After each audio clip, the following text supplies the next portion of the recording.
এটা হচ্ছে আমার বাগানের লাউ পাতা, ছাচিলার গাছ লাগিয়েছিলাম।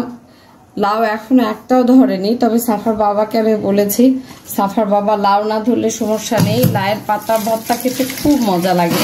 এই যে কেবলই ঘুম থেকে উঠে খালা ভাজি ভর্তা করবে, আমাকে বললো মা হচ্ছে লাউয়ের পাতা নিয়ে এসে দাও তো। তা আমি যে নিজ হাতে নিজের বাগানের গাছ থেকে লাউয়ের শাক তুলে নিয়ে আসলাম, এত ভালো লাগলো, দেখেন কতগুলো উঠছে।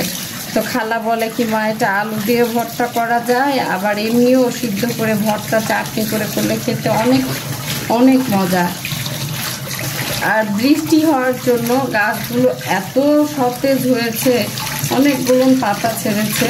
তো আমাদের লাউ না খেলেও সমস্যা নেই, কিন্তু আমাদের লাউয়ের পাতাটাই খেতে হবে। শাক বিভিন্ন জাতের এখন শাক খাওয়া হচ্ছে, আলহামদুলিল্লাহ খুব ভালো লাগছে। কারণ আমার তো বেশি দরকার নেই, অল্প অল্প করে নিজের বাড়িতে খাওয়া চললেই হবে।